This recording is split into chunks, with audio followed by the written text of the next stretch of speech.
Hey there, Wastelander. McFly back again with another Fallout 76 video. Kinda keep getting the mic is here. And it's Thursday, so that means we have a little bit sneak peek at the next season with an Inside the Vault. I'm just gonna come out and say it, a half-assed new trailer for the season. Maybe I'm just jaded on this whole Fallout 76 thing at this point, and I know that they just don't make the content for my demographic anymore. But I still love the bones of this game, so I'm still gonna give it my all, you know? And I do want to start out by saying I was way off base on a lot of the stuff I had in my last video. I definitely misread a few things, and then now with this new Inside the Vault, there's definitely more clarity to it. I wasn't wrong about the grind part, but it might not be so bad if you're a Fallout First member. Fallout First players will be able to access the premium content of the season, much like they could bonus rewards in previous seasons. Players who are not Fallout First members will now have the opportunity to purchase the season's pass with atoms and then unlock anything that is a premium reward within the season. That's kind of what this seems to be from this whole change. It's starting to look more like they want to push more incentive to buying Fallout First. Which I guess they're a business, I can't really knock them. But without further ado, let's get into it, let's talk about it, let's discuss the facts. A like is always appreciated, all that good YouTube stuff. And wait, let me get my... Oh, not that one. There we go. Alright.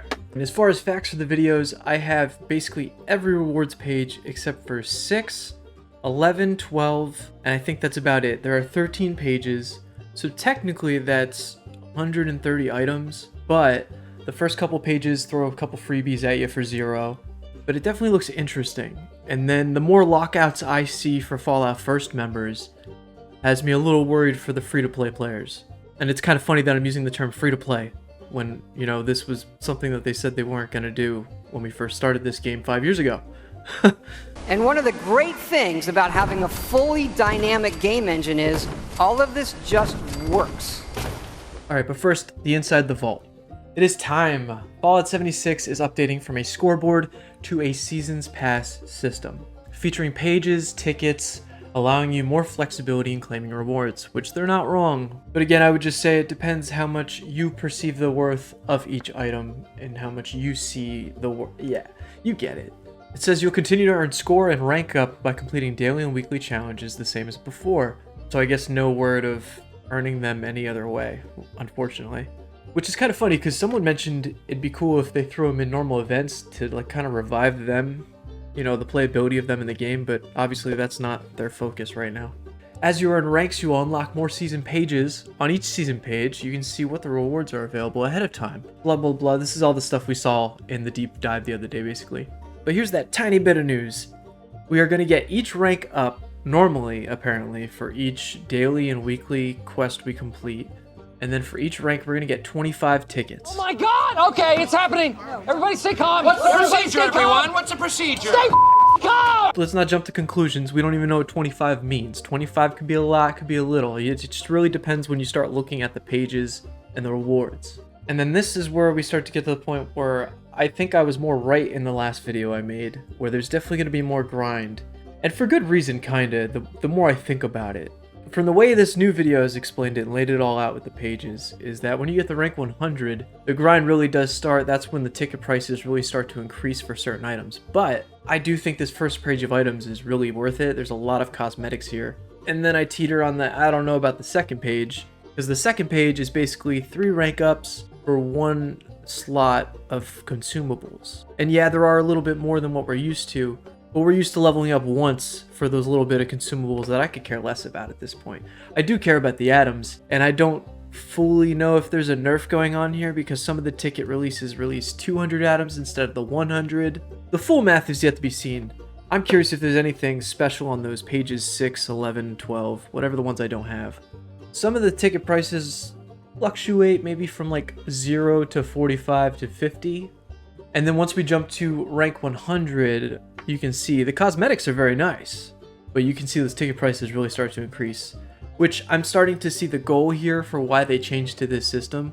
One, from all the Fallout First lockouts I see, they're definitely trying to drive more incentive for Fallout First. I even see clutches of atoms for 0.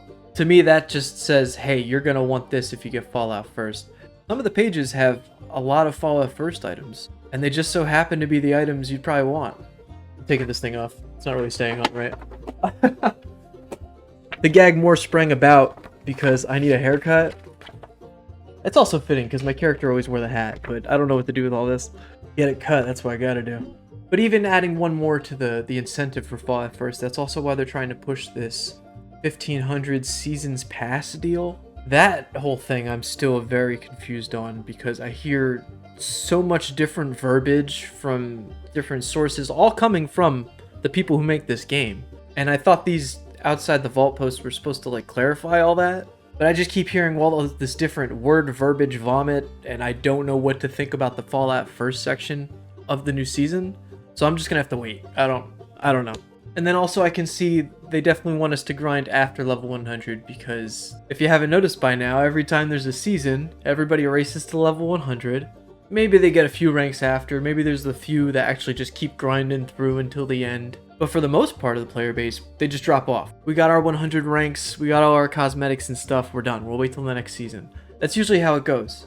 And even me personally, I do like getting the atoms every 10 levels or so, but I just could care less about all the consumables along the way. And all the nuke cards that just weigh me down, oh my god, don't get me started. I'm probably going to hell for all the nuke cards I've just dropped on the ground. Please don't roast me. Why are you the way that you are? Actually, even now, the more I look at it, I start to see some of the scummy practices I don't like. I'm a huge collector, especially for a game like this, and as you can see, the game that it's turned into, it's like basically a collectathon of items. But now they're actually splitting them up. You can get the whole Devilish Power Armor paint set, but if you want to complete your set and get the T51 paint, you need the Fallout First. And then yeah, that super awesome Cryptid Hunter paint for the Power Armor set at the end of the scoreboard. Do you want the matching jetpack? Oh yeah, you need Fallout First. Do you see what I'm saying? They're starting to split them up now. I do not like that. But who am I besides a broke man talking on the internet? And that's about it for all the big news, or at least the clarification for how the next season's gonna work. They do go on and explain and give a little description about the new companion coming. She's an Assaultron who signs autographs. And then they do have a trailer for the new season, but I just don't get it. If there's gonna be one nitpick in this video, the uninspired quality of any kind of content coming out of this Fallout 76 team currently. Because if you're a person that's played Fallout 76 for like the beginning years of the game and all those updates, and you've experienced the magic, even year one when it was so broken, we got great updates almost every 2 weeks. The game's life was electric at that point. And then even along the way when they added seasons, just each trailer was so inspired with its funny little hijinks, and you could just really see the work that went into it. Like I said, there's going to be one nitpick. There's one specific line from the deep dive that sticks with me. One nice thing about this system is it allows us to go post-war. Before, all of our board games were pre-war. We're really excited about this. It's going to allow us to tell different stories and seasons and tie to in-game factions. As a teaser for future seasons. But if you're gonna say stuff like that, then why is this trailer so uninspired? What is Nick Daring doing? You just filmed a couple scenes with a person dressed like the outfit that you're gonna get through this scoreboard, and you claim that you want to do things with lore? This is the most uninspired season trailer yet. And I'm sorry, that's just my opinion, but we've had way better, and it just shows for the quality and state of where this game is going and is. But as always, I'll be holding out for that map update. I hope it's just amazing. I hope it's a turn of the century for this game.